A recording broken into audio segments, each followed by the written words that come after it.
¿En qué se diferencia, maestro, la censura de la dictadura de la censura de la democracia? Buena pregunta, pero claro, bueno, quizás mucho más fácil la censura de la dictadura, porque igual que gracias a las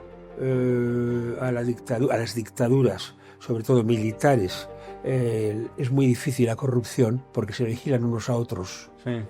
En la censura de la dictadura entre periodistas, enseguida nos adiestramos. O sea, a nosotros, a los que empezamos, porque yo empecé en pueblo, de hecho, José Antonio Plaza y yo, y casi todos, Tico Medina y Ale, que fueron pioneros de la televisión, empezamos en pueblo. Sí. O sea, nosotros hemos tenido un maestro que era un periodista que hubiera podido ser de Fleet Street, de Londres.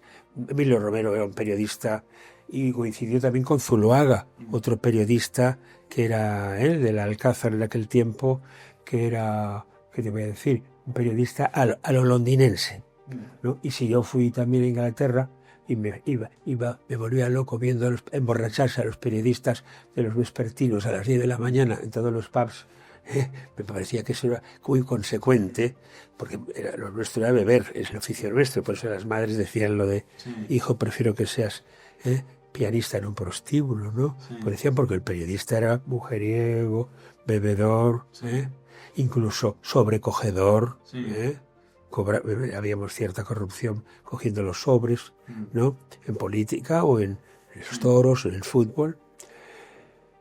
Entonces, la censura en los tiempos de militares o de tiempos de dictaduras como teníamos en España, había mucha vigilancia, pero a su vez había una complicidad también entre todos.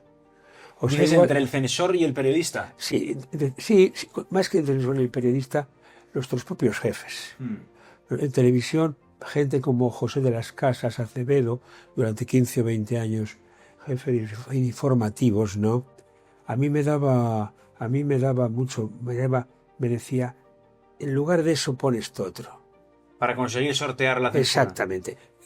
Censura que tenía que ejercitar él mismo.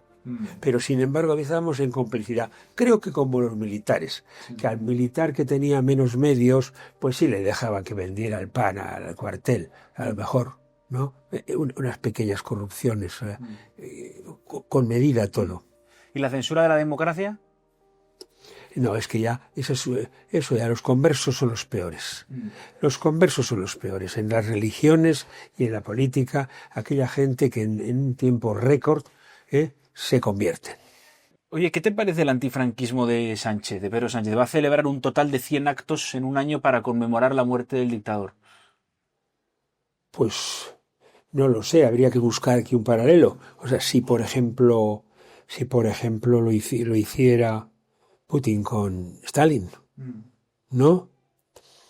Si por ejemplo lo hiciera, nos llamaría mucho la atención.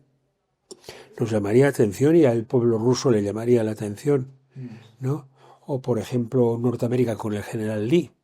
O sea, yo creo, y no han sido militares los que teniendo cierta idea clara sobre esto, cuando han hablado de cuándo se podrá restituir o reconstruir la historia de España, incluyendo a Franco, o dándole paso a Franco, pues dice con lo mismo que ocurrió con Lee en Norteamérica, con el general Lee, cuando pasen 100 años. Tú que padeciste aquella censura en ocasiones, ¿qué opinión te merece cuando quienes no habían nacido resucitan ahora a Franco para hacerse antifranquistas?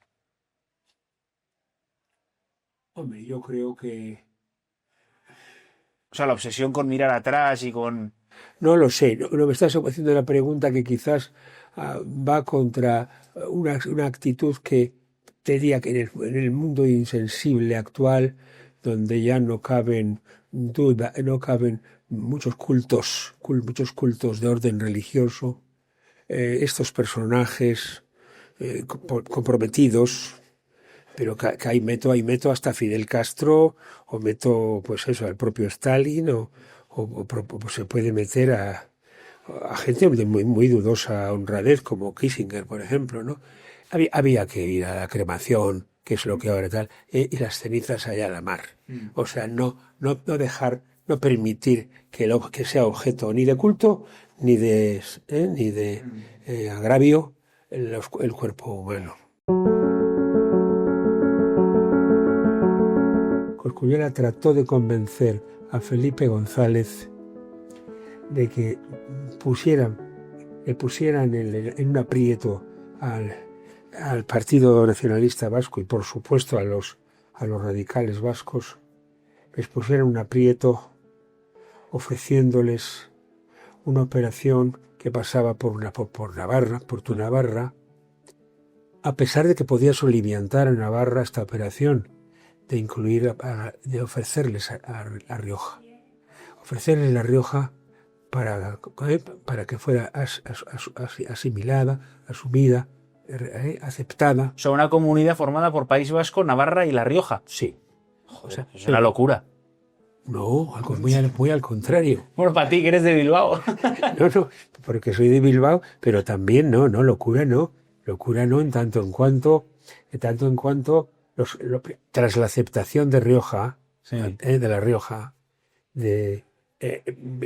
Vitoria ve con buenos ojos de que unida a Navarra y a Rioja, los guipuchis pueden ser mejor controlados, ¿no? Sí. Pero todos en la misma comunidad. Sí. Todo Euskadi y Navarra y La Rioja. Sí. Que luego además eso supusiese un diálogo mucho más fuerte, más poderoso con Francia respecto a los países, a la Euskadi. O sea, y es que eso te hubiera gustado. Euskadi francesa.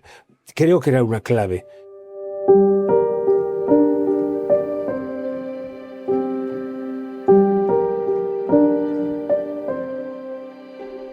Yo en este momento firmaría por el matrimonio de Leonor con el príncipe marroquí, firmaría por la capitalidad en Lisboa de la península ibérica.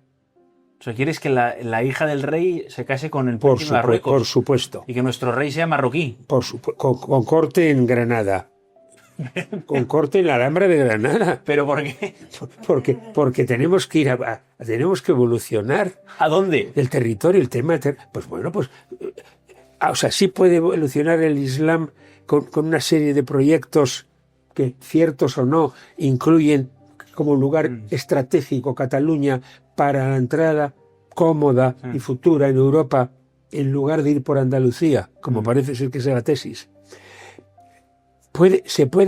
Yo creo que pertenece además a los periodistas hacer ficciones alguna vez.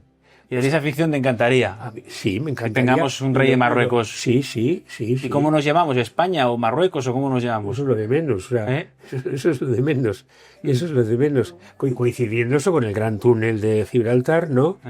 Con el gran túnel, que en 20 minutos se pase a Marruecos por debajo del Gibraltar.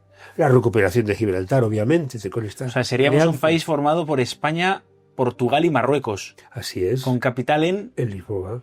En Granada, me has dicho, ¿no? La capital en Lisboa. La corte. La capital en Lisboa y la corte en Granada. La corte en Granada. Eso es sin Dios ingobernable, Alfredo. Pero no, la corte es que es gobernable la zarzuela. Si no manda nadie nada en zarzuela. Aquí digo, estos señores no mandarían, serían los de Ola, el matrimonio Ola, pero con un palacio como es debido, ¿no?